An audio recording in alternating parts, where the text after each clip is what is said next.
Kalau dia mengaku sakit, diobati. Kalau dia minta ke Singapura, boleh ke Singapura. Tapi yang menemani harus negara. Gitu. Ya kita tawar-menawar gitu. Akhirnya ternyata dia tidak sakit. Sesudah didatangi, tidak sakit. Meresmikan ini itu. Koordinasi lagi kan teman-teman di KPK. Koordinasi lagi, ya lalu diambil ternyata tidak ada apa-apa juga. Ya kan, dibawa ke RSPADC dengan tim dokter yang paling canggih. Apa keputusan dokter? Orang ini tidak sakit yang serius yang menyebabkan tidak bisa diadili. Dia bisa dibawa ke pengadilan. Ya sudah, itu aja. Good job. Indonesia sejak dulu kala tetap dipuja-puja bangsa. Kita akan bicara mengenai kasus Gubernur Papua Lukas NMB. Oke. Anda salah satu yang juga secara terbuka, ya, memberikan pandangan, opini, penjelasan, ya, melampaui menurut orang-orang batas-batas kewajaran, ya. Anda bahkan sudah menghakimi. Itu statement sebagian orang, ya. Saya hanya mengutip mewakili mereka. Jadi jangan Anda marah pada saya. Ya. Sampai di situ soal Lukas NMB, kenapa Anda merasa perlu mendapatkan perhatian ekstra? Lukas NMB itu kasus biasa. Ya, Ada bukti awal, Lukas NMB harus tersangka, dijadikan tersangka oleh KPK. Ya kan? Begitu dijadikan tersangka, lalu ngamuk-ngamuk, mengumpulkan massa bilang, ini hanya uang 1 miliar.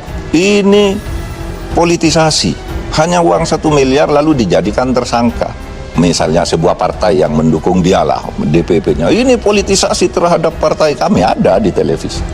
Loh, ini kan rusak pemerintah kalau dibilang mempolitisasi. Maka saya panggil PPATK, KPK, Polri, sambil ayo kita bicara. Ini politisasi enggak? Kalau politisasi tutup kasus ini. Kalau cuma 1 miliar itu urusan kecil, lah bisa ditunda-tunda, saya bilang. Ada bukti awal Lukas NMB harus tersangka, dijadikan tersangka oleh KPK, ya kan? Begitu dijadikan tersangka lalu ngamuk-ngamuk, ngumpulkan massa bilang ini hanya uang 1 miliar, ini politisasi, hanya uang 1 miliar. Lalu dijadikan tersangka, misalnya sebuah partai mendukung dialah DPP-nya ini politisasi terhadap partai kami, ada di televisi loh. Ini Oh, enggak Pak, ini bukan 1 miliar, nih banyak nih rangkaiannya, itu bukti awal. Ini bahaya kalau publik dibiarkan percaya bahwa ini hanya urusan kecil. Maka saya jumpa pers, enggak benar tuh, bukan urusan 1 miliar aja. Lukas NMB itu sudah banyak. Tahun 2020 saya sudah mengumumkan 10 kasus terbesar di Indonesia. Nomor 1 si Lukas NMB. Setiap akan ditindak selalu demo, setiap akan diperiksa enggak ada yang diperiksa. Coba, masa hukum begitu? Saya bilang sudah tetapkan tersangka, saya akan katakan bahwa ini benar yang dilakukan oleh KPK. Wah, demo kan, demo rabe gitu. Setiap akan didatangi demo, ya udah. Saya konsultasi ke presiden kan, Pak gimana?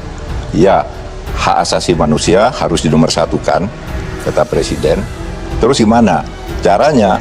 Kalau dia mengaku sakit, diobati. Kalau dia minta ke Singapura, boleh ke Singapura. Tapi yang menemani harus negara. Gitu. Ya kita tawar-menawar gitu. Akhirnya ternyata dia tidak sakit. Sesudah didatangi, tidak sakit. Meresmikan ini itu. Koordinasi lagi kan teman-teman di KPK. Koordinasi lagi, ya lalu diambil ternyata tidak ada apa-apa juga. Ya kan? Dibawa ke RSPADC dengan tim dokter yang paling canggih. Apa keputusan dokter? Orang ini tidak sakit yang serius yang menyebabkan tidak bisa diadili. Dia bisa dibawa ke pengadilan. Ya sudah, itu aja. Ini kan rusak pemerintah kalau dibilang mempolitisasi. Maka saya panggil PPATK, KPK, Kapolri. Sambil ayo kita bicarakan politik. Nggak, kalau politisasi tutup kasus ini. Kalau cuma 1 miliar itu urusan kecil, nggak bisa ditunda-tunda Pak. Ini bukan 1 miliar nih, banyak nih. Rangkaiannya itu bukti awal ini bahaya. Kalau publik dibiarkan percaya bahwa ini hanya urusan kecil, maka saya jumpa pers, nggak benar itu. Tahun 2020 saya sudah mau mengumumkan 10 kasus besar di Indonesia.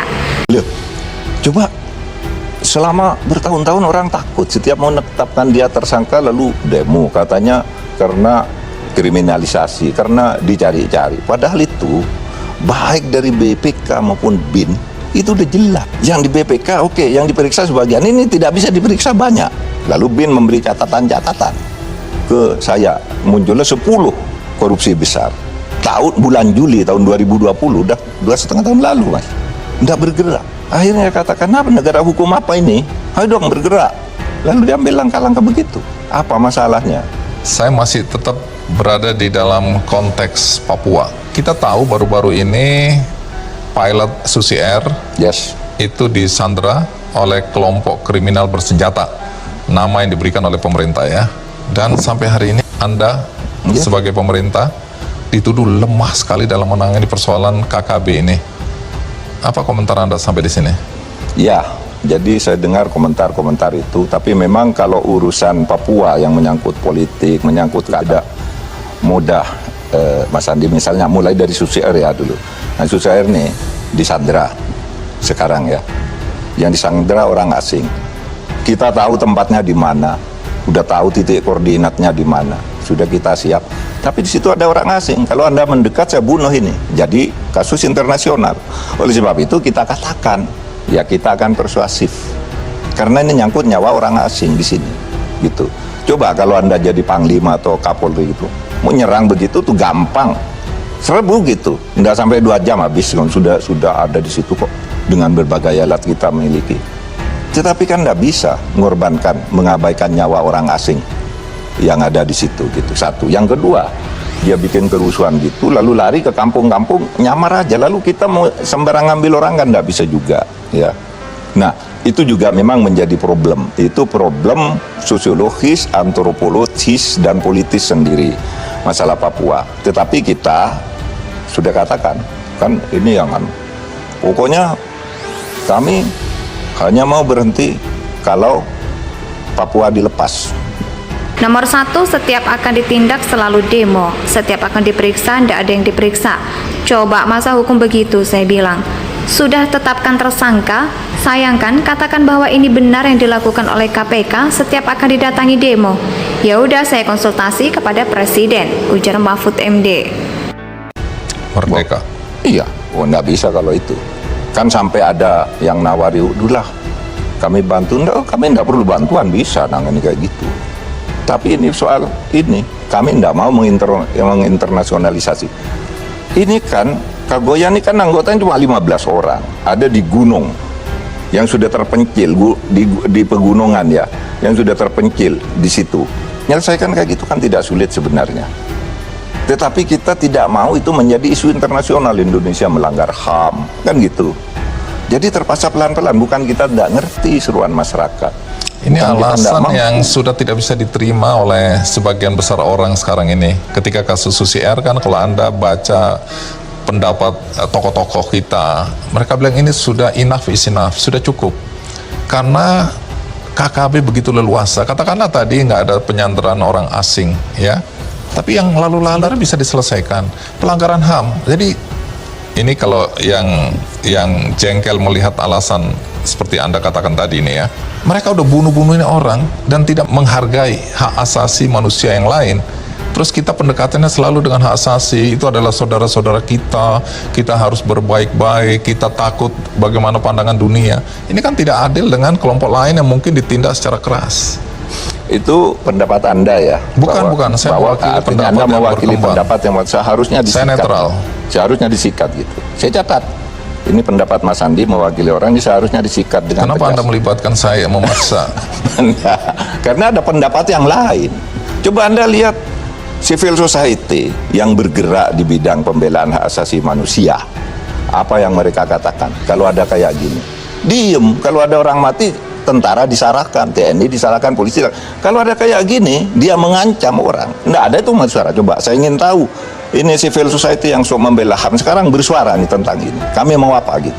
Apakah beda dengan suara saya bahwa ini harus diselesaikan secara persuasif? Ini diem semua, sakit gigi. Yang biasa berteriak Indonesia melanggar HAM, jual-jual nama negara di luar negeri, gitu. Seakan-akan Indonesia melanggar HAM. Sekarang pada diem. Saya sudah datang ke markas HAM PBB. Saya tanya, tanggal 11 sampai 13 saya ada di Jenewa, hadir di sidang PBB. Komisi Tinggi PBB. Saya tanya, apakah Indonesia ada pelanggaran HAM? Enggak. Makanya begitu saya pulang, saya berpidato. Mana tuh orang yang bilang di Indonesia banyak pelanggaran HAM? Tunjukkan ke saya. Enggak. Indonesia Indonesia tanah air beta, pusaka abadi nan jaya.